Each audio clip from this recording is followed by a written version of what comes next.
হরি ওম। আমাদের আজকের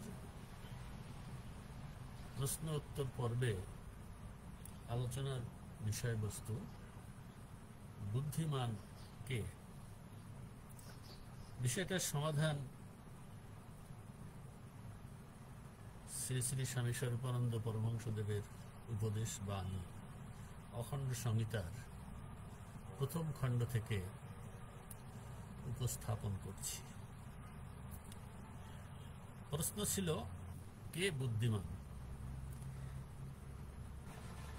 এ প্রসঙ্গে শ্রী শ্রী স্বামী স্বরূপানন্দ পরমহংসদেব বলেছিলেন, সবচাইতে যে কম কথা বলে আর নিঃশব্দে নিজের কাজ করে যায় সেই বুদ্ধিমান।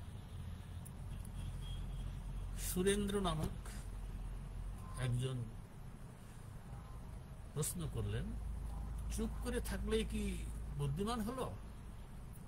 তখন বাবামণি তার উত্তরে বলছেন, না, যেই জন কৃষ্ণ ভজে সেই সে চতুর।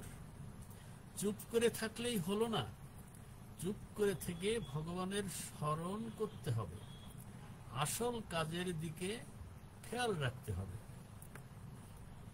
আগন্তুকের মধ্যে একজন প্রশ্ন করলেন, কালীকে ভজলে কি কোনো দোষ হবে? তখন বাবামণি বলছেন, কেন হবে? যেই কালী সেই কৃষ্ণ। কৃষ্ণ মানে তোমার ইষ্ট। নিজ ইষ্টকে যে ভজনা করে সেই কৃষ্ণ ভক্ত। কৃষ্ণ ভজতে হলেই নন্দনন্দনকে ভজতে হবে তা নয়। কারো কৃষ্ণ নন্দ ঘোষের ছেলে, কারো কৃষ্ণ বা মেরির ছেলে যিশু, কারো কৃষ্ণ কালী, কারো কৃষ্ণ দুর্গা, কারো কৃষ্ণ শিব। যার যার ইষ্টই তার তার কৃষ্ণ। আগন্তুক আবার প্রশ্ন করলেন, কৃষ্ণ কি তাহলে অনেকগুলি? বাবামণি তখন বলছেন, না, কৃষ্ণ একজনই আছেন। তার রূপের শেষ নাই, গুণের শেষ নাই, মহিমার শেষ নাই, নামেরও শেষ নাই। ভিন্ন ভিন্ন লোকে নিজ নিজ রুচি বুঝে তার অপার অনন্ত রূপের এক একটা ধরে তার পূজা করে, এক একটা নাম ধরে তাকে ডাকে। কৃষ্ণ মানে যিনি নিয়ত আমাকে আকর্ষণ করেন, সর্ব অবস্থাতে আমাকে তার দিকে টানেন, ভালোবাসা দিয়ে, স্নেহ দিয়ে আমাকে বুকে আঁকড়ে নিতে চান। কৃষ্ণ মানে যিনি আমার উষর হৃদয় ক্ষেত্র কর্ষণ করেন, তাতে প্রেম ভক্তির বীজ বপন করেন, মরুভূমিকে শ্যামল শোভায় সহাস্য করেন।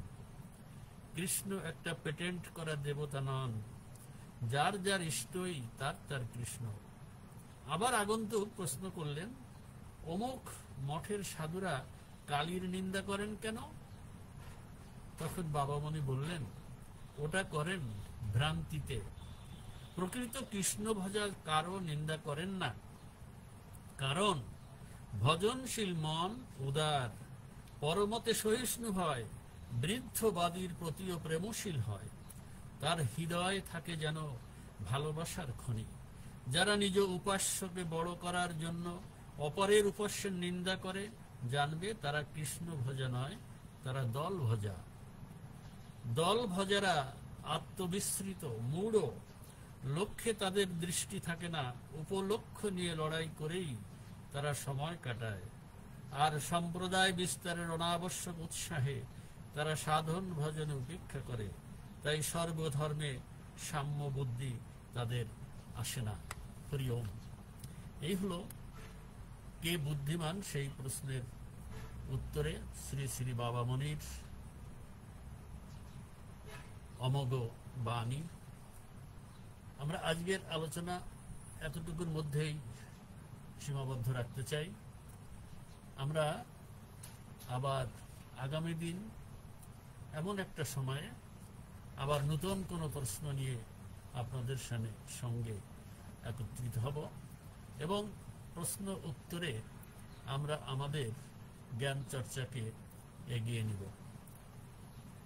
সকলেই সুখী হোক, সকলেই নিরাময়ে থাকুক, নিখিল বিশ্বের কুশল হোক।